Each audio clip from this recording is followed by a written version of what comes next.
Hello everyone, welcome to my channel Hariman's world. मैं हूँ रीमा शर्मा और मैं ले चलती हूँ आप सबको मेरे साथ शिरडी की यात्रा पर।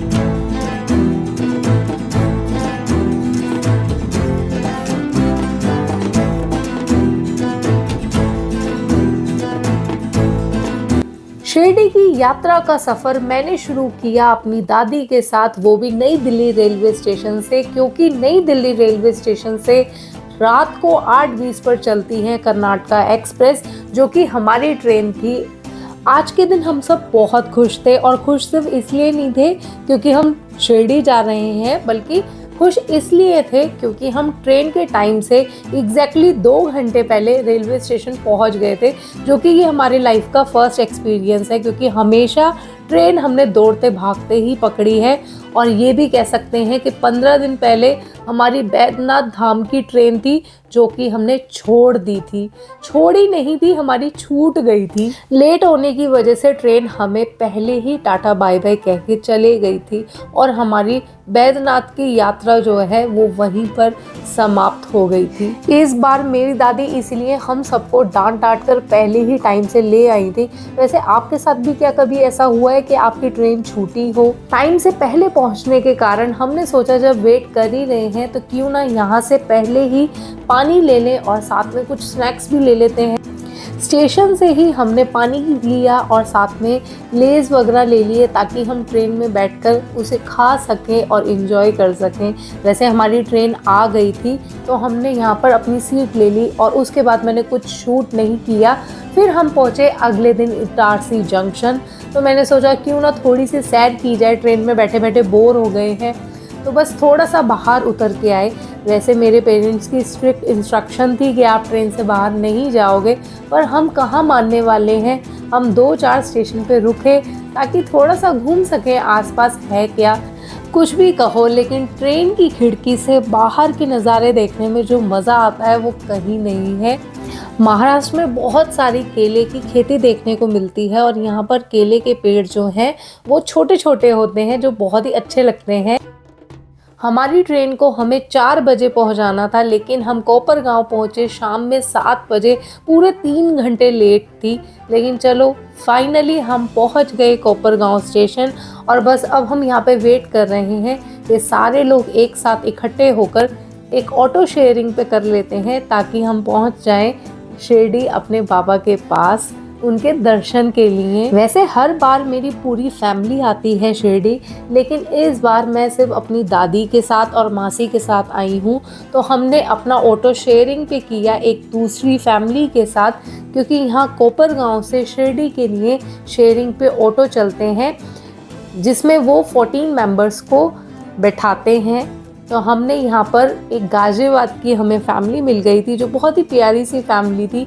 उनके साथ हमने ऑटो शेयर किया, और बीच में हम रुके तपोभूमि, जो बाबा का एक बड़ा ही सुंदर मंदिर है। रास्ते में पड़ता है जब आप कोपरगांव रेलवे स्टेशन से शिरडी के लिए जाते हैं, तब बीच में बाबा के दर्शन करने के बाद हम वापस बैठकर चल दिए अपनी शिरडी की यात्रा के लिए। जैसे जैसे आप शिरडी पास पहुंचते हो, एक्साइटमेंट का लेवल जो है वो और बढ़ जाता है। इतनी एक्साइटमेंट होती है कि अब हम फाइनली जाकर बाबा से मिलेंगे, इतने दिनों बाद बाबा के दर्शन करेंगे। And finally we reach Shirdi. तो मैंने सोचा क्यों ना बाहर से एक बार आपको भी दर्शन करा दूँ। जब मैं खुद द्वारका माई बाबा को प्रणाम कहने गई थी, तो सोचा आपको भी एक बार एक झलक तो दिखाई देती हूँ। वैसे आप अंदर कहीं भी फ़ोन नहीं ले जा सकते। आपको समाधि मंदिर, द्वारका माई, चावड़ी या फिर इन सभी जगहों पर फ़ोन अलाउड नहीं होता। जिस दिन हम पहुँचे उस दिन हमने सिर्फ द्वारका माई में दर्शन किए, आरती अटेंड करी, और उसके बाद हमने डिनर किया, और डिनर के बाद हम वापस अपने रूम पर आ गए। और मेरी दादी को लग रहा था कि मैं पापा से वीडियो कॉल पे बात कर रही हूँ। नेक्स्ट डे अर्ली मॉर्निंग सुबह 5 बजे बाबा की काकड़ आरती होती है, जिसे हम मंगला आरती भी कहते हैं। वो अटेंड हम करके आ चुके थे, उसके बाद हम चल दिए शनि शिंगणापुर शनि महाराज के दर्शन करने, और साथ में यहाँ मेरी दादी और मेरी मस्ती भी चालू है। मेरी दादी यहाँ पर कह रही है कि इस बार उनकी एक भी फोटो क्लिक नहीं हुई है क्योंकि हमें टाइम ही नहीं मिला है। तो मैं भी बोल रही हूँ दादी, आकर आपकी फ़ोटो बहुत सारी खींचूंगी, आप बिल्कुल रेडी रहना। वैसे मेरी और मेरी दादी की मस्ती तो चलती ही रहेगी। मैंने सोचा क्यों ना आप एक बार जाने से पहले बाबा के दर्शन भी कर लीजिए, क्योंकि उसके बाद हम चले जाएंगे शनि मंदिर, तो शायद मैं आपको बाबा के दर्शन करा ही ना पाऊँ। एक बार आप सब भी यहाँ से अपने घर बैठे बैठे बाबा को प्रणाम कर लीजिए, और आपकी जो भी विशेज़ हों वो आप मांग सकते हैं, और बाबा आपको अगर सही होंगी तो ज़रूर देंगे।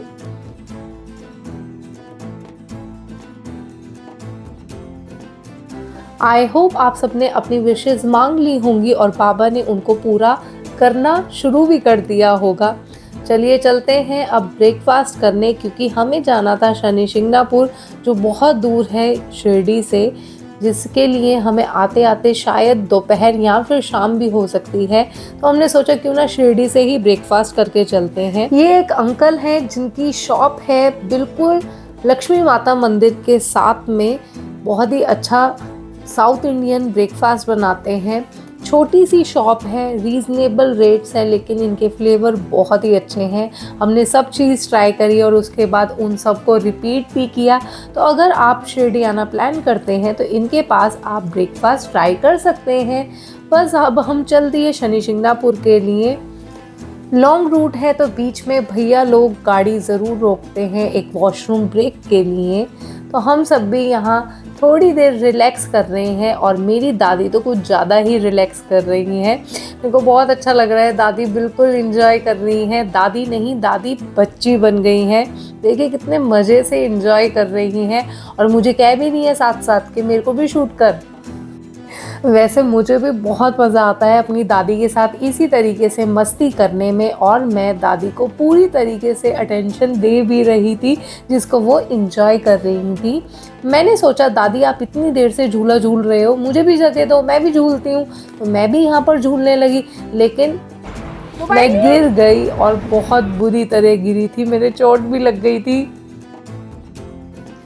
गिरने पड़ने के बाद फाइनली हम पहुंच गए शनि मंदिर, यानी कि शनि शिंगणापुर में स्थित शनि महाराज जी का मंदिर, जो कुछ इस तरीके से दिखता है। यहाँ पर अभी तक कंस्ट्रक्शन का काम चल रहा है, और आने वाले टाइम में ये मंदिर बहुत सुंदर बन के तैयार हो जाएगा। जब आप शिरडी साईं बाबा के दर्शन करने आते हैं तो कोशिश कीजिए कि आप शिरडी से ज़रूर शनि मंदिर शनि शिंगणापुर दर्शन करने जाएं। बहुत ही अच्छा मंदिर है, और दर्शन करने के बाद बहुत ही पॉजिटिव वाइब्स फील होती हैं। जब आप दर्शन करते हैं मंदिर में शनि महाराज के, तो कोशिश कीजिए आप कोई वीडियोग्राफी या फिर फ़ोटोज़ नहीं क्लिक करें। वैसे मंदिर में मना भी है, लेकिन उसके बाद भी लोग क्लिक करते हैं। कोशिश कीजिए आप वो ना करें। हमने शनि महाराज के दर्शन किए। दर्शन करने के बाद हम मंदिर से एग्ज़िट करके बाहर आते हैं, तो वहाँ पर आपको नारियल का प्रसाद मिलता है, जिसको आप 20 रुपीज़ देकर ख़रीद सकते हैं। बस हमने भी यहाँ पर प्रसाद खरीदा और उसके बाद मंदिर से एग्ज़िट किया। ये मंदिर की एग्ज़िट है जो बहुत ही सुंदर है, और अभी अंडर कंस्ट्रक्शन है। आने वाले टाइम में ये बहुत सुंदर बन जाएगा। जब शनि मंदिर से आप एग्ज़िट करते हैं तो यहाँ पर अभी नवग्रह यानी कि जो 9 प्लैनेट्स हैं, नवग्रह का भी मंदिर स्थापित किया है, जो अभी रिसेंटली किया गया है। लास्ट टाइम जब मैं आई थी लास्ट ईयर, तो ये मंदिर नहीं बना था, ये अभी नया बना है, जो बहुत सुंदर है। सभी मूर्तियाँ बहुत सुंदर हैं, ग्रहों की सभी मूर्तियाँ बहुत सुंदर हैं, और थोड़े थोड़े डिस्टेंस पर सभी ग्रहों को बनाया गया है। आप भी मेरे साथ दर्शन कर लीजिए और भगवान का आशीर्वाद लीजिए, बिल्कुल घर बैठे हुए। इस मंदिर की बहुत ही पुरानी मान्यता है, बहुत अच्छा मंदिर है शनि शिंगणापुर। जब भी आप शिरडी आते हैं तो कोशिश कीजिए शनि शिंगणापुर ज़रूर जाएं, बहुत अच्छा लगेगा। बहुत पुराना मंदिर है, प्राचीन मंदिर है, साथ में इसकी मान्यता भी बहुत है। आज से सालों पहले यहाँ पर स्नान करने के बाद फिर जल चढ़ाया जाता था, लेकिन अब ऐसा कुछ नहीं है, आप डायरेक्ट दर्शन कर सकते हैं।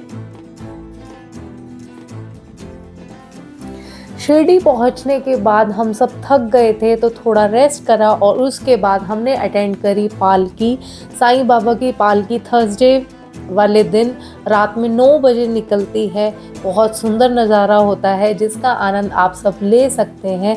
और पालकी अटेंड करने के बाद मैंने कुछ भी शूट नहीं किया है,